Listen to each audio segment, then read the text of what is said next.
Hello नमस्कार दोस्तों, मैं हूं सोमपाल और अपने चैनल मिस्टर सोमपाल मैथमेटिकल पर आपका स्वागत करता हूं। तो आज हम लोग कक्षा 10 का द्विघात समीकरण का जो चैप्टर है उसके बहुविकल्पीय इंपॉर्टेंट क्वेश्चन जो भी हैं वो सभी करेंगे इस वीडियो में। ठीक है, तो चलिए वीडियो स्टार्ट करते हैं और देखते हैं पहला क्वेश्चन। कि पहला क्वेश्चन दे रखा है कि यदि 1/x² प्लस के 5 बराबर 1/9 है तो x का मान ज्ञात करो। तो सीधा है, यदि आप चाहें तो 1/1 करके इसमें x का मान पुट कर ले और जो कि इसके बराबर आ जाए तो आसानी से हल हो सकता है। अब मान लो यदि हमने 1 लगाया यहाँ पे तो 1 का स्क्वायर 1 रहता है, तो 1 का स्क्वायर 1, तो यानी कि 1 और प्लस का 5 कितना 6 हो गया, तो जो कि 1/9 के इक्वल नहीं होगा, तो ये तो नहीं है ऑप्शन। फिर हम 2 पुट करें, यदि 2 दूनी 4 और 4 और 5 कितने होते हैं 9, तो 9 जो है इसका बराबर आ रहा है, तो यही इसका आंसर हो जाएगा। ठीक है, अब 3 पुट करेंगे, 3 3 9, 9 5 14, 14 बराबर 14 नहीं हो सकता, तो ये ऑप्शन नहीं है। ऐसी 4 चौक 16 और 16 और 5 कितने हो गए 19, 16 5 21, 21 और बराबर 9 नहीं हो सकता। तो इसका मतलब ये है कि ऑप्शन बी जो हमारा ठीक होगा। ऐसे भी कर सकते हैं, यदि आपको ऐसे करना नहीं आता है तो इसको सॉल्यूशन कर सकते हैं। क्या कर सकते हैं कि यदि 1/x² प्लस के 5 था, 1/9 था, तो इसकी क्रॉस मल्टीप्लाई कर लेते हैं, तो ये हो जाएगा x² प्लस के 9, इसकी गुणा इधर करेंगे तो x² प्लस का 5 इक्वल टू 9। इधर ले जाओ, x² बराबर कितना हो जाएगा 9 माइनस का 5, यानी कि x² इक्वल टू 4 हो गया। x² बराबर कितना हो गया 4 हो गया। अब x² बराबर 4 है तो x बराबर हम रूट चढ़ाए इस पर, तो ये 4 निकलता, तो x बराबर कितना हो जाएगा, यहाँ से x बराबर हो जाएगा हमारा प्लस माइनस का 2। तो x का आंसर कितना है प्लस माइनस का 2। ठीक है, अब देखते हैं क्वेश्चन नंबर 2। तो कह रहा है द्विघात समीकरण x² - 4 बराबर 0 का मूल है, इसका मूल क्या होगा। तो फिर से वही करना है, सिंपली देख सकते हैं कि यहाँ पे यदि हम 0 लाना है हमें, तो यहाँ मान लगा कि देख लो ऐसा कौन सा मान लाया है 0 आ जाएगा। तो भाई हमें 2 दूनी 4 करेंगे तो 4 - 4 बराबर 0, तो इसका मतलब ऑप्शन नंबर कौन सा ठीक है, ऑप्शन नंबर सी हमारा ठीक हो जाएगा। ठीक है, ऐसे भी कर सकते हैं, वरना हम इसको ऑप्शन से शॉर्ट ट्रिक से ही करेंगे तभी हमारा ऑब्जेक्टिव टाइम हमारा जल्दी सॉल्व हो पाएगा। वरना हम यदि इसको सॉल्व करते रहेंगे तो हमारा टाइम तो वही वेस्ट हो जाएगा, इससे टाइम बच नहीं पाएगा। तो यहाँ से हम देख सकते हैं इसको सॉल्व करना है तो x² - 4 इक्वल टू 0, x² बराबर 4 हो जाएगा।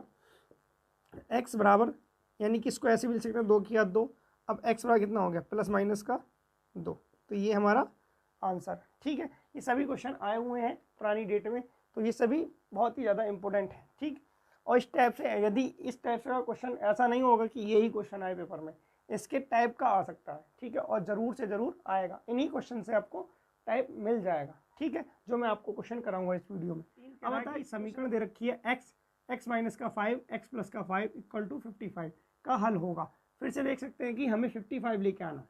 ठीक है, और इसको इजी करना चाहें तो हम ऐसे कर सकते हैं कि इस 5 से इस 55 को ऐसे कर सकते हैं x माइनस का 5 और x प्लस का 5 इक्वल टू 55 है। तो इससे हम यहाँ 5 था, सॉरी 5 से हम क्या कर सकते हैं, इस 55 को काट सकते हैं, 5 बन जाए 5, 5 बन जाए 5, तो ये हो गया x माइनस का 5 और x प्लस का 5 इक्वल टू 11। ठीक है, अब यहाँ से इन दोनों को गुणा करके 11 आना है, सीधा ये कह रहा है। तो 11 ऐसा कौन सा मान लगाए इसमें जो कि इन दोनों को जोड़े 11 आ जाए। तो यदि हम मान लो 3 लगाते हैं तो 3 में से 5 के तो माइनस में आ जाएगा, 3 में से 5 जाए तो माइनस के 2, और माइनस का 2 जाए तो माइनस से गुणा करते हैं तो माइनस में आ जाता है, इसलिए ये तो हमारा 3 तो होगा नहीं। ठीक है, यदि हमने 5 रखा, 5 में से 5 के 0, अब यहाँ 5 रखा तो 5 5 10, लेकिन ये पूरा हो रहा है। ठीक है, लेकिन 11 नहीं हो रहा है, 11 चाहिए हमें, तो क्योंकि 5 में से 5 के 0 हो गया, जब ये 0 हो गया तो 0 की गुणा 0 में करेंगे तो सब 0 हो जाएगा, तो ये नहीं है, इसका आंसर 5 भी नहीं है। ठीक, अब हमने 6 पुट किया तो 6 पुट करेंगे, 6 में से 5 के कितना बचा 1, 6 में से 5 कितना बचा 1, और 6 और 5 कितना हो गया 11, तो 11 बराबर 11 हो, 11 करना 11, 11 11, इसके लिए आंसर हमारा कौन सा हो गया, ऑप्शन नंबर सी हो गया। अब इसको हल भी कर सकते हो, तो ये हो गया हमारा x² x माइनस ए और x माइनस बी, यानी कि a प्लस बी और a माइनस बी का, तो ये सब सेम क्या लगी क्या होती है a² माइनस b², तो ये क्या बन जाएगा a² माइनस b² मतलब x² माइनस का 25, 5 का स्क्वायर 25 बराबर 11, तो x² बराबर हो गया 25 प्लस का 11, 25 और 11 36, तो x बराबर हो गया 6 का स्क्वायर, मतलब x² बराबर 6 का स्क्वायर, तो इसका आंसर हो गया x बराबर प्लस माइनस का 6। ठीक है, अब हम देखते हैं क्वेश्चन नंबर 4, इसका ऑप्शन हमारा क्लियर हो गया दोनों तरह से। हम देखते हैं क्वेश्चन नंबर 4 क्या कहता है।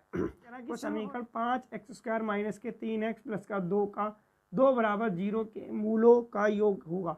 अब मूलों का योग और मूलों का गुणनफल का सूत्र होता है, तो उसको देख लेते हैं कि मूलों का योग है यदि हमें निकालना होता है मूलों का योग, तो उसका होता है -x का गुणांक बटे x² का गुणांक। इससे हल कर सकते हैं। और यदि हमारे पास जो समीकरण होती है पहले इससे निकाल लेते हैं, ठीक है। तो उस मूलों का योगफल निकालना, तो योग चाहिए तो हमें देखो x का गुणांक कौन है, x की गुणांक का मतलब x की गुणा में कौन है, तो x की गुणा -3 है, माइनस तो पहले से ही -3 और लगा देंगे बटे, ठीक। अब x² का गुणांक x² कौन है, ये है, इसका गुणा में कौन है 5 है, तो 5 लिख देंगे। तो इसका माइनस कितना हो गया, माइनस से माइनस कट जाएगा, कितना हो गया 3/5। ये हमारा क्या हो गया, मूलों का योग हो गया, ठीक। अब हम देखते हैं इसको शॉर्ट से कैसा करना है। तो डायरेक्टली हमें याद रखना है सूत्र, एक हमारे पास इक्वेशन मान लो इस टाइप से होती है, कोई भी द्विघात समीकरण ax² + bs + c = 0 इस फॉर्म में होती है। तो मूलों का योग, मान लिया मूल हमारे अल्फा है और एक बीटा है, तो मूलों का योग जो होता है वो होता है अल्फा प्लस बीटा बराबर माइनस का v/a, ये हमें याद रखना है, ठीक। और दूसरा होता है गुणनफल, अगर मूलों का गुणनफल चाहिए तो अल्फा इंटू बीटा बराबर क्या होता है c/a। इन दो सूत्रों से हम आसानी से निकाल सकते हैं, ठीक है। अब देखते हैं क्वेश्चन नंबर 5। यदि द्विघात समीकरण mx² + 3x + 2 = 0 में x के मान 2 या -1/2 हो तो m का मान होगा, ठीक है। तो इसने कह दिया कि x के मान जो दे रखे हमें 2 है और -1/2 है, तो m का मान चाहिए। तो m का मान चाहिए के लिए पहले क्या कर सकते हैं, हम 2 लगा के इसमें x का मान देख लेते हैं m का कितना आ रहा है, वैसे भी हल हो सकता है। और यदि हम ऐसे भी कर सकते हैं, यदि ये मान तो दे रखे हैं तो ये इसकी क्या है, मूल ही तो है, तो इसके मूल है, तो इसके मूल हम निकाल सकते हैं। तो मूलों का यदि हम गुणनफल निकाल लें कि 2 गुणा -1/2, तो कितना आ रहा है, -1 आ रहा है। तो मूलों का गुणनफल -1 आ रहा है, तो अब इसका गुणनफल निकाल लो। तो इसका गुणनफल क्या होता है, मूलों का गुणनफल c/a, तो c क्या है a, इसका ax² + bx + c = 0 होता है, तो c/a, c मतलब 2, ठीक है, और बटे a मतलब m बराबर गुणनफल ये निकल गया, गुणनफल कितना था -1 था, इसके बराबर रख दो। अब इसकी क्रॉस मल्टीप्लाई करो तो m बराबर कितना हो गया -2, ठीक है। m की तरह गुणा करी तो ये हो गया m बराबर -2। अब देखते हैं क्वेश्चन नंबर 6 क्या कहता है कि एक द्विघात समीकरण के मूलों के योग तथा गुणनफल क्रमशः 7 और 12 हैं। तो समीकरण याद कीजिए, सीधा सीधा सिंपल है बहुत। मूलों का योग दे रखा 7, तो मूलों का योग मतलब अल्फा प्लस बीटा, मान लिया इसके मूल अल्फा प्लस बीटा है। ये हमारा शॉर्ट है, इसलिए हम इसको ऑब्जेक्टिव है, इसलिए हमको इसको क्या करना है, बहुत स्पीड में सॉल्व करना है, ठीक है। वरना हम यदि इसको हल करेंगे पूरा बेसिस से हल करेंगे तो फिर क्या होगा, बहुत बड़ा क्वेश्चन हो जाएगा, तो ये शॉर्ट नहीं माना जाएगा। इसलिए अल्फा प्लस बीटा योग दे रखा तो 7 है, और अल्फा इंटू बीटा जो दे रखा वो कितना है 12 है। इसके मूल मान लिए अल्फा बीटा है, उसको हल कर लेंगे, ठीक है। तो इसका इक्वेशन जो होता है वो होता है x² माइनस मूलों का योगफल मतलब अल्फा प्लस का बीटा और x plus alpha into beta equal to 0, ये होता है। इसमें मान लगा देंगे, x² ऐसे ही, ये अल्फा बाई बीटा का मान 7 है, ठीक है, और x ऐसे ही 7 है, और alpha plus beta alpha into beta का मान 12 है, तो बराबर 0। ये हमारा क्या हो गया, समीकरण मिल गई, बिल्कुल ईजी है, ठीक है, समझ में आ रहा है। अब इसके बाद देखते हैं क्वेश्चन नंबर है एक द्विघात समीकरण k - 1x² + 2k + 1x - 9k + k 9 + k बराबर 0 के मूलों का गुणनफल तथा योगफल बराबर है। इसने कह दिया मूलों का गुणनफल और योगफल कैसा है, बराबर है, तो k का मान ज्ञात कीजिए। सीधा सीधा है, मूलों का योगफल क्या होता है माइनस का v/a, शॉर्ट में लिख लेते हैं, और गुणनफल क्या होता है c/a, क्लियर है, b/a c/a।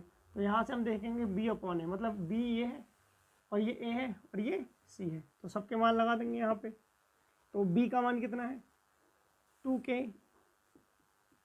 + 1 माइनस का अपॉन इस a से ये a कट सकता है, तो b बराबर c के है, डायरेक्ट यहाँ से लिख सकते हैं। तो c का मान कितना है, c का मान हमारा है -9 + k, ओके। इसको हल कर लेंगे, माइनस से माइनस कट जाएगा, ये हो गया 2k + 1, तो ये हो गया 9 + का k को उठा के इधर ले आए, 1 को उठा के इधर ले जाएँ, तो 2k - k = 9 - का 1, यानी कि k = 8। 8 देखते हैं कि 8 - का kx - का 2x² बराबर 0 के दोनों मूल परिमाप में समान है। इन्होंने कहा दो मूल हैं, दोनों कैसे हैं, बराबर हैं, क्योंकि द्विघात समीकरण है तो उसके दो ही मूल होते हैं। अब दोनों मूल बोल दिए बराबर हैं, परंतु चिन्ह में विपरीत है, मतलब चिन्ह में कैसे हैं, विपरीत है, कि एक प्लस का है और एक माइनस का है। तो अब यदि के का मान है तो के का मान क्या हो, सीधा सीधा कहा है कि इसका मूल मान लो एक अल्फा है और एक बीटा है, दोनों बराबर हैं, और कहा है एक कैसा है, चिन्ह में विपरीत है। तो ये हो गया, इसको उठा के अल्फा इक्वल टू माइनस का बीटा हो गया, इसको उठा के इधर ले आओ तो alpha plus beta equal to 0 हो जाएगा। ये हमारा क्या मिल गया, मूलों का योग कितना है, 0 है। सीधा निकाल सकते हैं कि मूलों का योग 0 है। तो मूलों का योग निकालने के लिए ये समीकरण चाहिए, और समीकरण जो कि वो है उल्टी लिखी, तो क्या करें, इसको पहले सीधा करना पड़ेगा। तो हम क्या करते हैं, माइनस से इस समीकरण में गुणा कर देते हैं, एक्स स्क्वायर प्लस का कर देंगे, क्योंकि ये वाला प्लस का कर देते हैं, ठीक है। इसको गुणा कर देंगे तो माइनस से इसमें गुणा करते हैं हम, तो ये हो जाएगा 2x², क्योंकि माइनस वाला प्लस का चिन्ह बदल जाएंगे, और ये माइनस का तो ये भी प्लस का kx, और ये प्लस का है, ये माइनस का, 8 बराबर 0। ये हमारी समीकरण हो गई।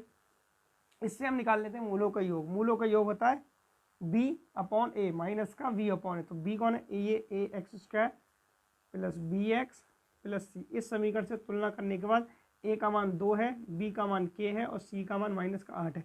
हमें क्या चाहिए, अल्फा प्लस बीटा, मतलब मूलों का योग। तो होता है माइनस का b अपॉन a, क्या होता है, माइनस का b अपॉन a बराबर 0, ठीक है। तो b का मान कितना है, b का मान जो है हमारा k, b का मान माइनस का k अपॉन a का मान 2 इक्वल टू 0, तो इसलिए k का मान आ गया 0, ठीक है। अब देखते हैं क्वेश्चन नंबर 9। क्वेश्चन नंबर 9 में लिखा द्विघात समीकरण 3x² माइनस 6x प्लस का 4 बराबर 0 का विभक्तर है। विभक्तर निकालने का एक सूत्र होता है क्या, कि d बराबर b² माइनस 4ac, ठीक है। अब d का मान देखते हैं क्या आ रहा है, d को ही हम क्या कहते हैं, विभक्तर कहते हैं। तो यहाँ दे रखा है a, इसकी तुलना करेंगे ax² plus bx plus c बराबर 0 से तुलना करें, तो a का मान 3 है, b का माइनस का 6 है, और c बराबर 4 है। सबका मान लगा, b का मान 6 है, तो यहाँ पर लगा माइनस का 6 का स्क्वायर माइनस 4, ऐसे ही a का मान कितना है, 3 है, और c का मान कितना है, 4 है। सबके मान लगा देंगे, 6 छंग 36 माइनस 4 3 12, 12 चौक 48, ठीक है। तो घटाएं देखेंगे कितना आ रहा है, 48, यानी कि 8 में 6 गया 2 बचा, यानी कि 12 माइनस के 12। तो विभक्तर कितना है इसका, माइनस के 12। इसका ऑप्शन नंबर सी ठीक है, ठीक है। अब देखते हैं क्वेश्चन नंबर 10 कि द्विघात समीकरण 3x² प्लस 5x प्लस 3 बराबर 0 के मान है। तो इसको भी इसी से हल करना है, विभक्तर वाले फॉर्मूले से इसको हल करेंगे। देखें d बराबर है हमारे पास b² माइनस 4ac। यदि इसका मान 0 से छोटा आता है तो ये कैसा होगा, वास्तविक नहीं है, मतलब काल्पनिक है, वास्तविक नहीं है, ठीक।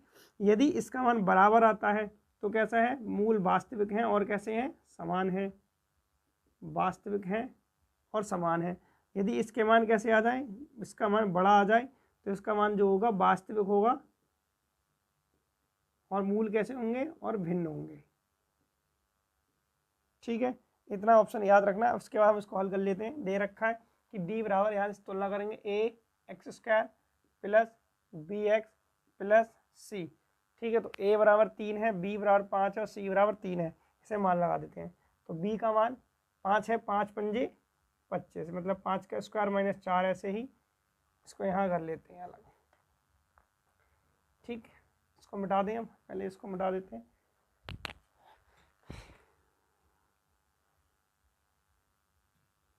ठीक है। अब यहाँ लगाते हैं, देखो d बराबर b² माइनस 4ac, यहाँ मान लगाओ a बराबर 3 है, तो a बराबर कितना है, 3 है, और b बराबर 5 है, तो 5 का स्क्वायर माइनस 4, ऐसे ही a का मान 3 है, और c का मान भी 3 है। गुणा करें 5 पंजे 25 माइनस 4 3 12, 12 का 12 12 12 36, 25 में 36 घटाओ तो 6 में से 5 गया 1 बचा, और 3 में से 2 गया 1 बचा, तो माइनस के 11, जो कि छोटा है 0 से। जब 0 से ये छोटा है तो इसका मतलब क्या हुआ, काल्पनिक है। कैसा है, काल्पनिक है, तो वास्तविक नहीं है। तो इसका ऑप्शन नंबर कौन सा हो जाएगा, सी हो जाएगा, ठीक है। ये वास्तविक नहीं है, क्योंकि काल्पनिक पहुंच गया तो वास्तविक नहीं है। अब देखते हैं क्वेश्चन नंबर 11 कि द्विघात समीकरण 2x² minus root 5x plus का वन बराबर 0 है, और इसके हमें फिर से मान चेक करने हैं। किससे निकालेंगे, d बराबर विभक्तर से ही निकालेंगे, b² माइनस 4ac से, ठीक है। जो भी इस टाइप की कंडीशन दे रखी होंगे वो इसी से निकालना होगा, d बराबर b² माइनस 4ac विभक्तर वाले फॉर्मूले से ही निकालना होगा। अब ऐसे मान लगाते हैं कि b का मान देखते हैं क्या है, फिर से तुलना कर देंगे कि ax² plus bx plus c। तो b का मान √5, a का मान 2 है और c का मान 1 है। तो b का मान कितना है -√5 का स्क्वायर -4, ऐसे ही a का मान 2 है और c का मान 1 है। तो ये 5 हो जाएगा, रूट से रूट हो जाएगा, 5 बचेगा, 4 दूनी 8, कितना अच्छा -3, जो कि फिर से छोटा है 0 से। तो कैसा है, मूल कैसे है, वास्तविक नहीं है, वास्तविक नहीं है। ठीक, इसका ऑप्शन कौन सा होगा, मूल वास्तविक, कोई वास्तविक मूल नहीं है, ऑप्शन नंबर सी। ठीक, इस टाइप का क्वेश्चन है या इस टाइप का क्वेश्चन आपको जरूर से जरूर मिल सकता है पेपर में। एक है लास्ट का क्वेश्चन है, ये लास्ट इस टाइप के भी मिल सकते हैं।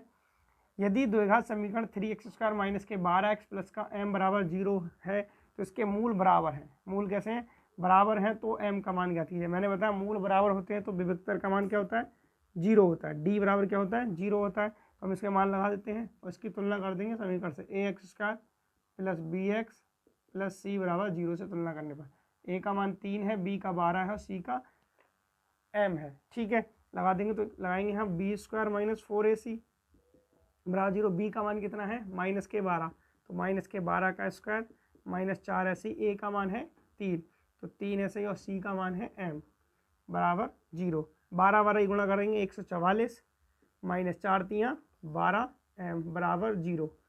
ठीक, अब उठा के इधर ले जाएंगे तो 12 m बराबर हो जाएगा 144 के। 12 m का मान निकालना तो 144 बटे 12। ठीक, अब 12 से काटेंगे 144 तो m बराबर आ जाएगा 12, क्योंकि 12 से 144 काटेंगे तो 12 का पहाड़ा 12 बार जाता है 144, तो 12 का ऑप्शन नंबर डी हो जाएगा। ठीक है, तो उम्मीद करता हूँ आपको मेरी वीडियो समझ में आई होगी।